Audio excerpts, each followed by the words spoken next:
Assalamualaikum. Waalaikumsalam warahmatullahi wabarakatuh.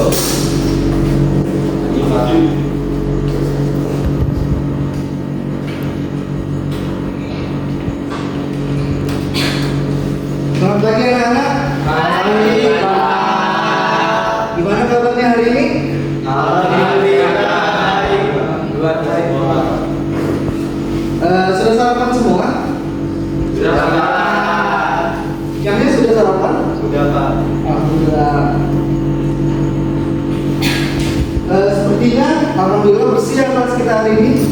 Iya, Pak. Alhamdulillah. Siapa yang bikin hari ini? Saya, Pak. Oh, jawab semua ya? Iya, Pak. Iya.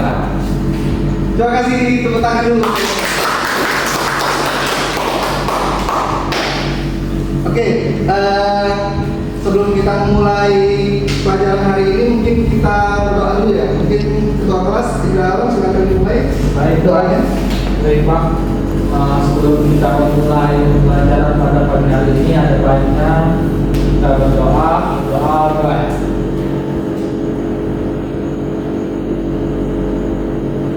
Berdoa selesai. Baik, seperti biasa sebelum mulai pelajaran akan Bapak absen dulu. Absen pertama Indra Alam. Jadi, Pak. Absen kedua Muhammad Sultan. Hadir, Pak.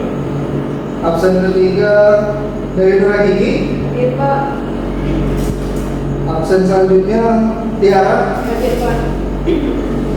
Absen selanjutnya Cahyo. Selanjutnya Yoga. Hadir, Pak. Selanjutnya Laura. Hadir, Pak. Selanjutnya Andre. Tidak ada, Pak. Mana Andre? Sakit, Pak. Kabarnya sakit. Iya, Pak. Ada keterangan surat atau gimana? Tidak ada, Pak. Tidak ada ya. Oke.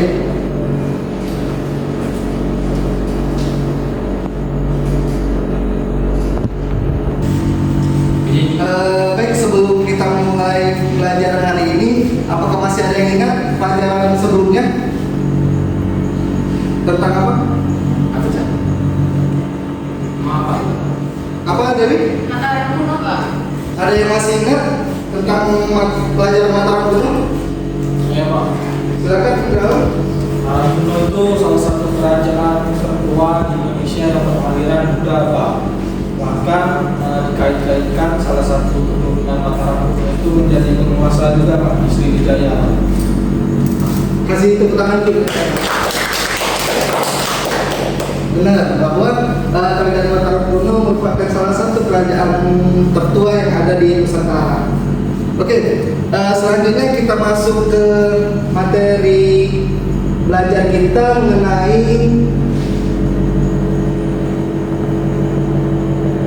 Kerajaan Sriwijaya.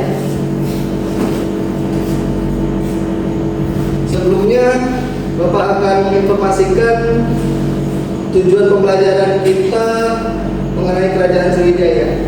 Yang pertama itu ada mampu menganalisis kerajaan maritim pada masa Hindu-Buddha.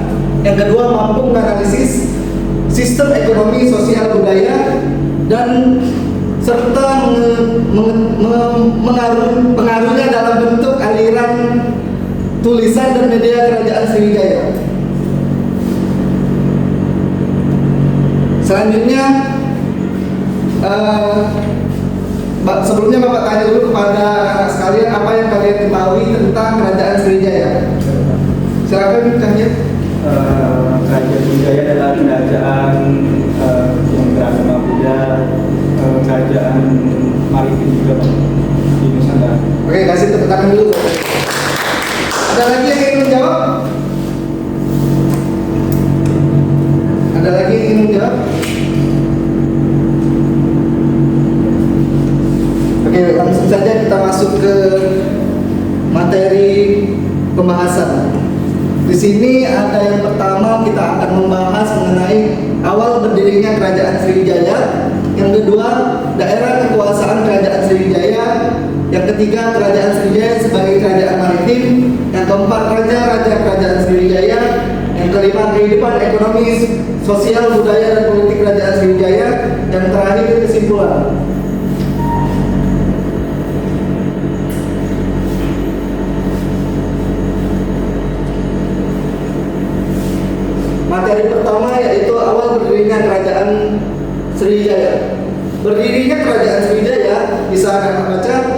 kemajuan pelayaran dan perdagangan dari bidang kemajuan ke pelayaran dan perdagangan. Kemajuan pelayaran dan perdagangan antara India dan Cina melalui Selat Malaka. Letak Sriwijaya yang strategis, wilayah Sumatera Selatan terletak tepat di tengah jalan laut antara India dan Cina. Selain itu, Sumatera Selatan juga berhadapan dengan ujung semenanjung Malaka. Runtuhnya kerajaan Funan di Indochina. Dengan runtuhnya kerajaan Funan, hidupnya di kekuatan maritim Asia Tenggara menjadi lemah. Kesempatan ini dimanfaatkan sebaik-baiknya bagi Sriwijaya untuk melebarkan sayapnya.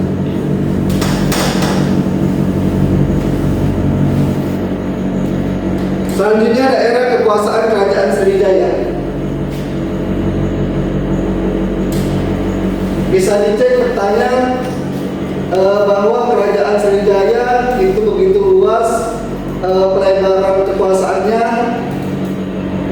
Ini adalah peta dari kerajaan Sriwijaya.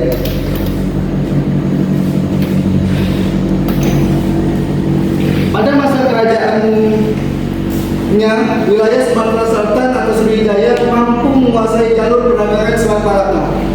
Selain itu, wilayah kekuasaannya mampu diperluas hingga Jawa Barat, Kalimantan Barat, Bangka Belitung, Malaysia, Singapura, dan Thailand Selatan. Berdekatan dengan Selat Malaka yang merupakan urat nadi penghubungan dengan Asia Tenggara, kerajaan Sriwijaya memiliki armada buat yang mampu menjamin keamanan jalur-jalur pelayaran di area Sriwijaya. Selain itu, kerajaan Sriwijaya memiliki angkatan laut yang bertugas mengawasi, melindungi kapal-kapal dagang yang berlabuh serta memungut biaya cukai.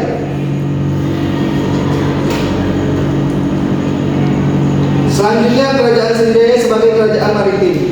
Seperti yang anak-anak ketahui atau baca sebelumnya bahwa Sriwijaya disebut sebagai kerajaan maritim akibat runtuhnya kerajaan Funan di Vietnam karena keserangan Kamboja.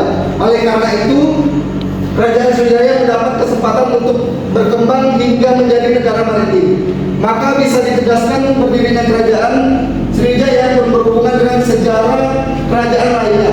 Kerajaan Sriwijaya berkembang di sektor kelautan, perdagangan. Pada masa kerajaannya, Sriwijaya menguasai jalur-jalur perdagangan melalui Selat Malaka, Selat Sunda, dan semenanjung Malaya.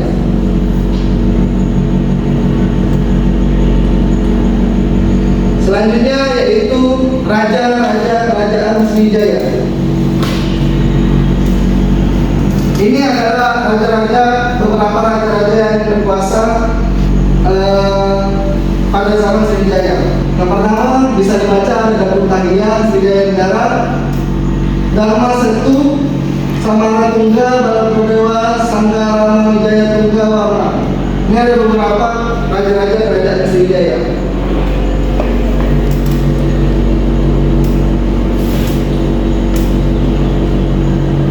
Selanjutnya yaitu kehidupan ekonomi, sosial, budaya, dan politik kerajaan Sriwijaya. Kehidupan ekonomi kerajaan Sriwijaya berkembang pesat karena letaknya sangat strategis di tepi sungai yang tidak jauh dari Selat Malaka. Yang kedua, interaksi pedagang asing di pelabuhan kerajaan Sriwijaya. Para pedagang asing sehingga biasanya menukarkan berbagai tembikar, kain katun, sutra, dan porselen dengan barang dagang para penduduk kerajaan Sriwijaya. Yang selanjutnya adalah hegemoni kerajaan Sriwijaya. Kerajaan Sriwijaya memegang hegemoni dan memiliki peran penting dalam meramaikan perdagangan internasional. Selanjutnya ada kehidupan sosial budaya kerajaan Sriwijaya. Berkaitan dengan komoditas yang diperdagangkan, berita dari Ibnu Al-Faqih menyebutkan beberapa di antaranya yaitu cengkeh, pala, kapulaga, lada, pinang, dan barang-barang lainnya. Barang-barang ini dibeli oleh pedagang asing atau dibarter atau ditukar dengan porselen, kain katun, dan kain sutra.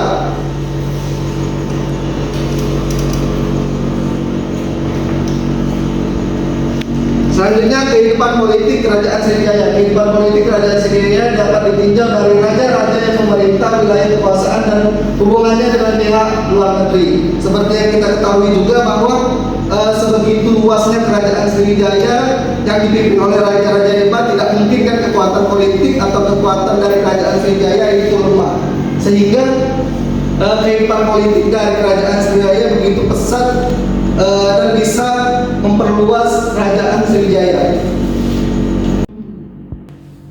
Oke, mungkin itu saja yang bisa Bapak sampaikan dari materi tentang Kerajaan Sriwijaya.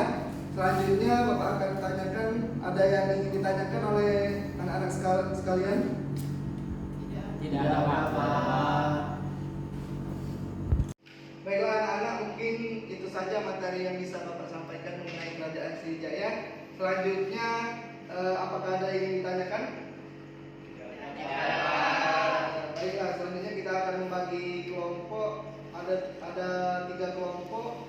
Kelompok pertama itu Indra Alam dan Namra. Kelompok 2 itu Cahyo, Dewi. Kelompok 3 Yoga, Sultan dan Tiara.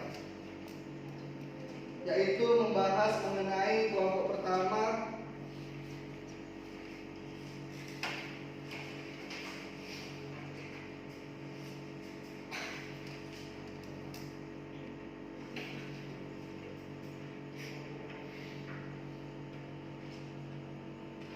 awal mulanya Kerajaan Sriwijaya.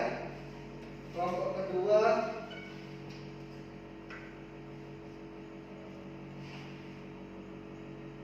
raja-raja Kerajaan Sriwijaya dan tahunnya. Kelompok 3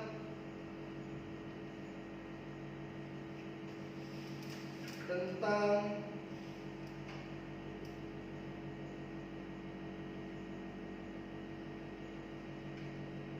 kehidupan ekonomi, sosial, budaya pada masa Kerajaan Sriwijaya.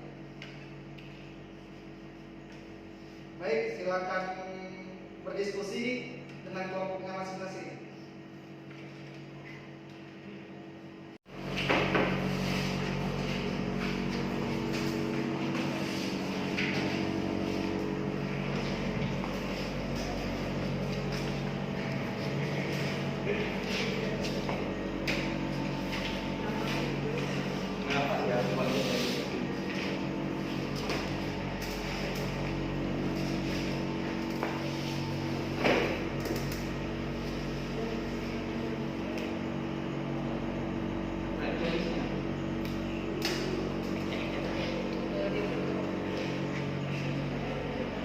Gimana anak-anak? Apakah sudah? Sudah. Oke, Bapak kasih waktu 5 menit lagi ya.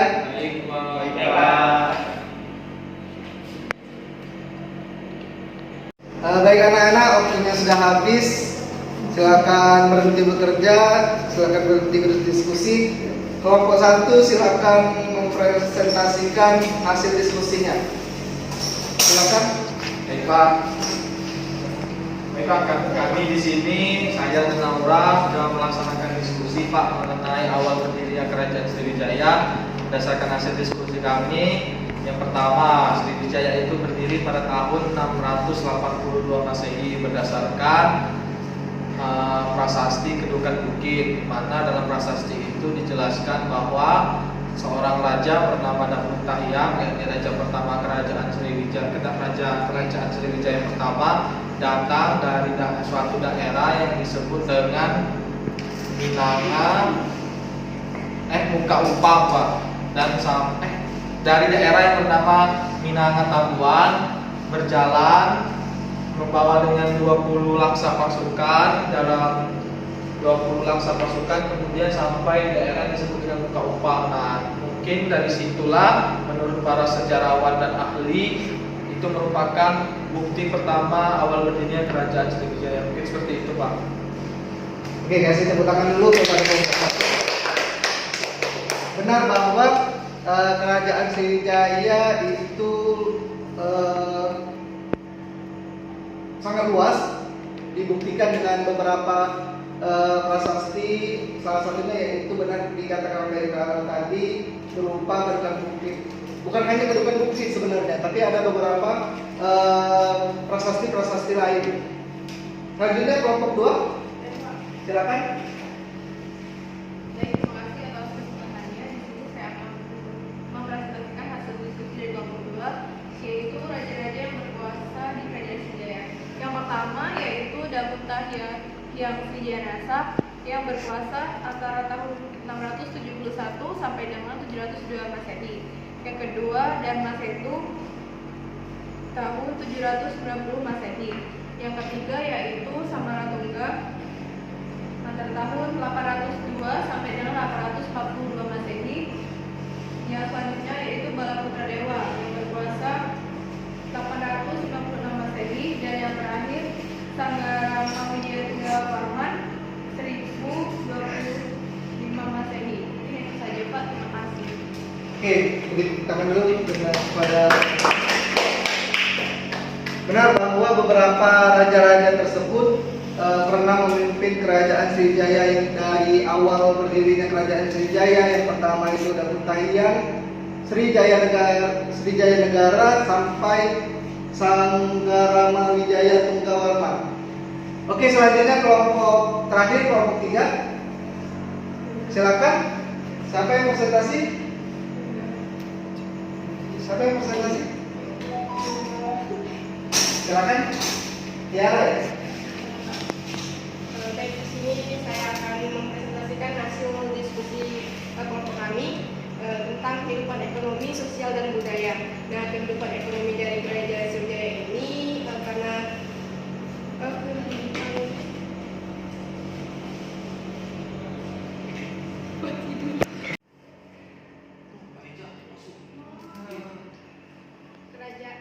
kehidupan ekonomi dari Kerajaan Sriwijaya ini adalah kerajaan maritim yang berkuasa di laut, dan hasil perekonomiannya diperoleh dari berdagang dan hasil pajak. Sriwijaya mampu menjadi penguasa sekaligus pengendali perdagangan di jalur-jalur pelayaran milik Sriwijaya. Nah, sedangkan kehidupan sosial budaya yaitu masyarakat dari Kerajaan Sriwijaya ini berbaur dengan para pedagang dari luar, karena saat itu wilayah tersebut merupakan pelabuhan bagi kapal-kapal asing yang singgah. Mungkin itu saja Pak yang bisa saya sampaikan. Terima kasih. Oke, kasih tepuk tangan dulu.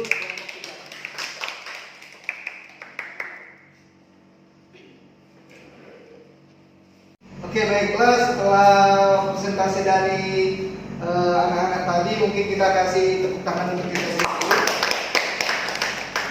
Selanjutnya Bapak minta tolong salah satu dari anak-anak untuk menyimpulkan materi mengenai kerajaan Sriwijaya yang telah disampaikan oleh Bapak dan sudah dipresentasikan oleh kawan-kawan tadi. Ada yang bersedia?